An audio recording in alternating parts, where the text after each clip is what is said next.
down with the kids. 15 years in the academy, life of cadets they ever seen. A mental hard. Hey, it's Sam here, and welcome to my Flux Sub. What's a Flux Sub? It's the first look subscriber unbagging. That's where I take a copy of 2000 AD, I subscribe to it so it pops through my door sometime between Saturday and whenever. Open it up, have a look at it, tell you what I think, tell you what I don't think, say I like this, I like that. It's a kind of a review, kind of a first look, my opinions given to you, no filter, lots of spoilers.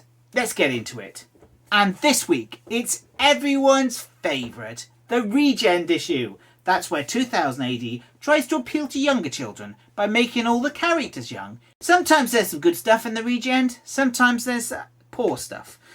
Cadet Dread, which is Young Dread basically, can be good, can be bad, it just depends.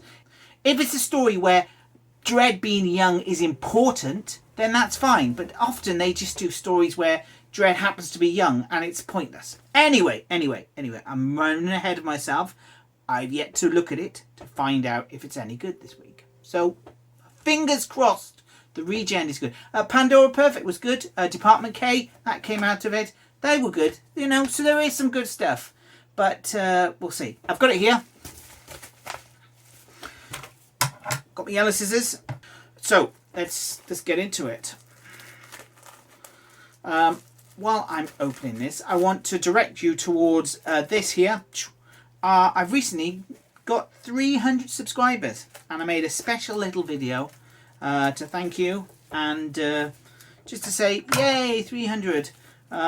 Check it out. It's a bit of fun. It's a bit of fun. Right, here we go. Let's have a look at this cover of the REGENED issue, and it is boom, Cadet Dread. I mean, that's definitely Dread. Total excitement overload. 5 thrilling stories inside. It's the galaxy's greatest comic. Yes, the galaxy's greatest comic. Again, you're looking at £5 for this. Cover by Ben Wilshire. Okay, let's have a look inside the REGENED. Okay, here we go. REGENED 2256. Make sure you remember to like and subscribe. All good. Right, let's, as always, read the damage report. Damage report. Hey, carbon blobs. It's the intern from St. Walter's here again, the droid in charge of the DR. You'll have to forgive me if I'm a bit distracted this week, but my intake pipes are completely clogged right now. How does a mech catch a cold? You're asking. You've heard of a computer virus, right? Same thing, but with more oily snot. Never stand behind a droid that's gonna sneeze. You never know which outlet it's gonna vent from. Great, you can't beat a good explosive robotic diarrhea joke in the damage report. Okay, Cadet Dread, full throttle. Now, I'm not a fan of the Fast and the Furious film franchise. It's just a bunch of testosterone meatheads driving around in cars. Not for me. And this episode of Judge Dredd happens to be a parody, or the joke about it is you've got Vinnie Jones and The Rock. Oh, what's his surname? Alexa, what's The Rock's real name? According to Wikipedia, Dwayne Douglas Johnson, also known by his ring name The Rock. Dwayne, yeah. Actor, thanks, Alexa. Okay, okay, thanks, Alexa. Yeah, sure. I don't want to hear any more. Stop, Alexa. Stop. Dwayne Johnson.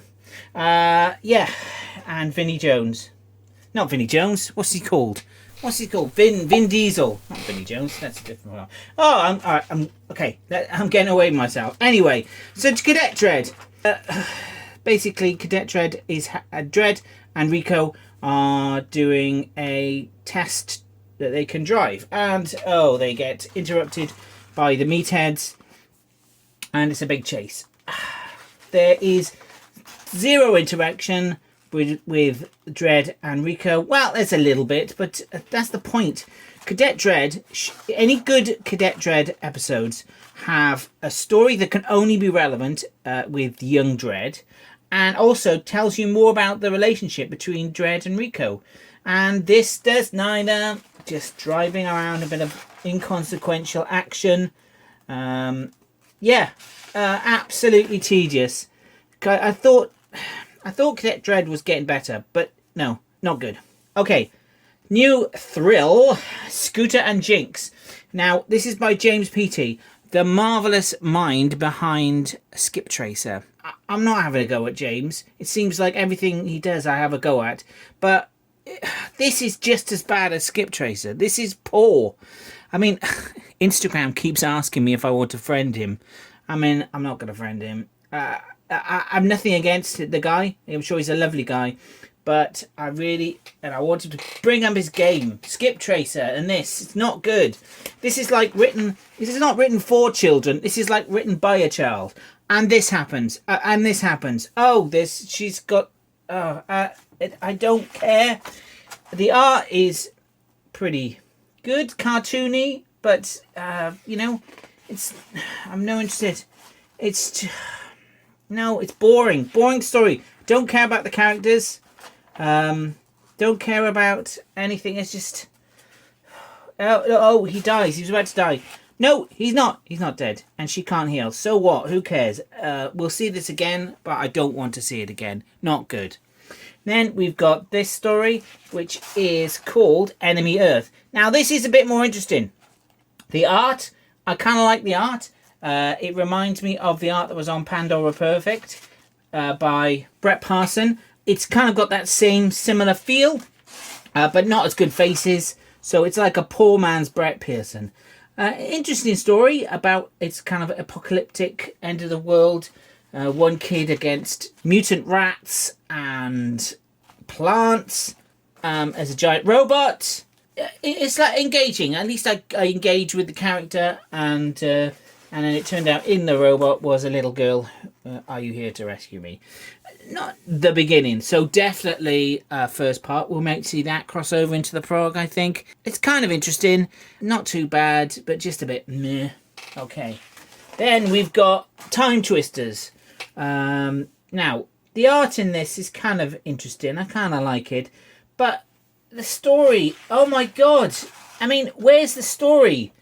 It seems to be written by someone who thinks, what do kids like? Well, kids like Instagram. Kids like YouTubers. So let's write a story about that. And I'm sure they did this story before. They talked about influencers and social media in the future. It's like adults trying to think what kids would like. Why not ask some kids? They might tell you what they actually like. Anyway, this Time Twister story is the most simplest time travel story ever. She goes back, she travels through time, she changes time, she gets into the future. For some reason, she doesn't like it. I mean, why? There's no reason she doesn't like it. So she sends her assistant back, and the shock is her assistant does the same thing. What's the story in that? That's so... if you're going to do the regen and do it for kids, at least do good stories. This is not a good story. This Time Twister is got no twist. There's time in it, no twist. It's annoying. Now, we have Strontium Doug. And, oh my God, in a whole regen issue, which is very, very poor, this is a shining light of absolute brilliance. If we could... This is what a regen should be like. I mean, essentially, this story could be in a normal issue of 2000 AD. It's about Maidenface McNulty's dog and his adventures trying to get into a sort of casino, eating sausages, having fun. The art by Colin McNeil, brilliant. The main protagonist's speech patterns are quite annoying.